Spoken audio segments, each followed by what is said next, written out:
All right, another week, another long run. This week is a 10-miler, so dialing them back a little bit from last week. Again, just trying to get comfortable doing these 10-mile runs, trying to get to the point where I can get in and out feeling pretty good. I'm not sure if today's gonna be the day. I'm feeling kind of sore and the weather's not great. It's pretty cold outside and it's also windy, but unfortunately it's kind of windy all week here in Lubbock, so there's not necessarily an ideal time to go do a nice long run. So now's better than ever. I got the time this morning. I'm gonna try and get through the wind. Another thing, I woke up early this morning and the air quality in Lubbock was horrendous. So I was like, crap, I'm gonna have to go run my 10 miles on a treadmill.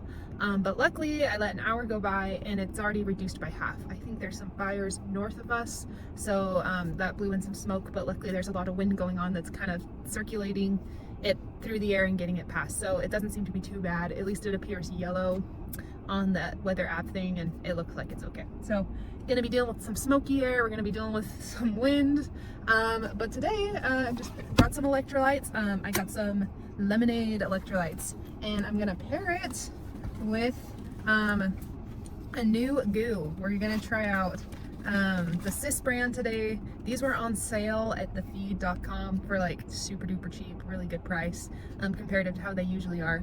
And I've heard that some people really like these because they're a little less goopy than the goos. So we'll see, open mind.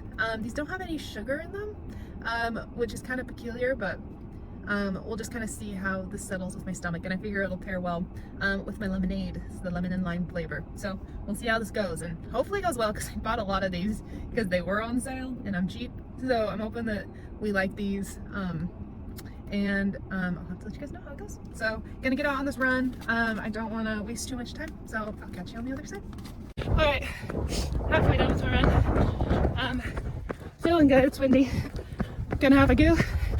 Let's try it out. Holy cow. That's a different texture than the goos. Very much more gel-like. Very mild flavor. I can see why people like these. Very different. All right, another 10-miler in the books. Today was actually pretty okay. I was a little skeptical given how windy it was going to be and it's a little smoky in the air, but overall, probably the best 10-miler I've had to date with the marathon training. Not necessarily pace-wise, still pretty slow today, especially given that half of it was in the trails. You always got to go slower on there. But I felt good. I didn't feel like I hit a point that I usually do at about mile 8 where I start to get really tired. I felt like I could keep going.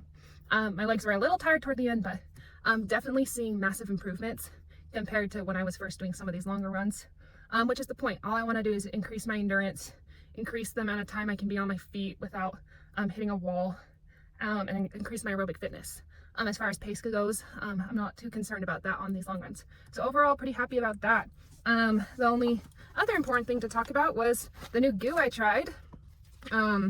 These Sis goos, which a lot of you guys recommended, particularly in place of the regular goos. Sis gels are definitely a lot more thin. And I knew that they were going to be thinner, but I was shocked when I took a slurp and I'm like, this is like hair gel, nothing like a goo at all. So I can definitely see the appeal to these.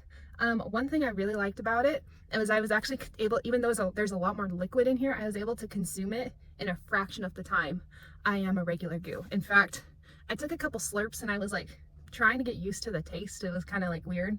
But then once I realized how thin it was, I'm like, okay, I'm just gonna down this whole thing, which I did. So I was able to finish this like in 30 seconds compared to a goo that sometimes takes me like 5 to 10 minutes, taking little chunks at a time.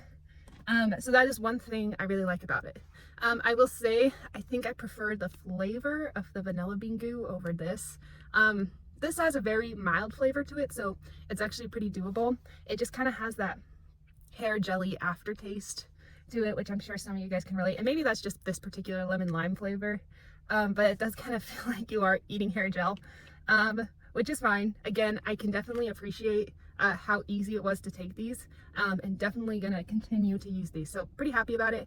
The only thing I don't love about these is the fact there isn't any sugar in it. I feel like you need a little bit of sugar to help get that energy to kick in quicker. So my thought process is in a couple weeks when I go do my 14-miler, I'd like to grab one of these and then take one of my goos that also has a bit of caffeine in it, and see if I can have both of them in a race. I know some people say you should just stick to one brand because you never know how like crossing different gels or goos could cause GI distress or something. But I'm kind of curious to see if I could take a goo and then take a cis gel and see how those blend. Because if those blend well, then that's definitely probably gonna be what I end up doing for race day. Of course, I'll go out and try a couple other brands, but the idea of having the goo that does have sugar, and most of those flavors have caffeine in it, and having something like this that's just quick carbohydrates, gonna down it super quick, that's something I think I can get on board of. And then I'm gonna save my Martin gel for my 20 miler.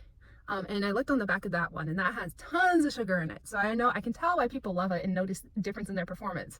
It probably is because of the sugar. But my thought process is however I figure out to do my gels, when I get to that 20 miler, I want to try the Martin gel for my very last gel and see if that gives me a good kick. And then if that goes well, that's what I'll end up doing race day. I'll have whatever gels or goos I decide, and then use a Martin for the last one. But again, that'll be something to look forward to when I do my 20 miler, because those are freaking expensive, and I am only gonna buy one or two. So other than that, that's my little spiel on goos. Happy about the run today. Feeling good. Again, I think next week I'll probably do 12, and then the week after that I'm gonna do my 14er. And I feel like once you get past that half marathon point is when it really starts to get serious. So overall, great day. I'm gonna go get ready for work, and I'll catch you guys later.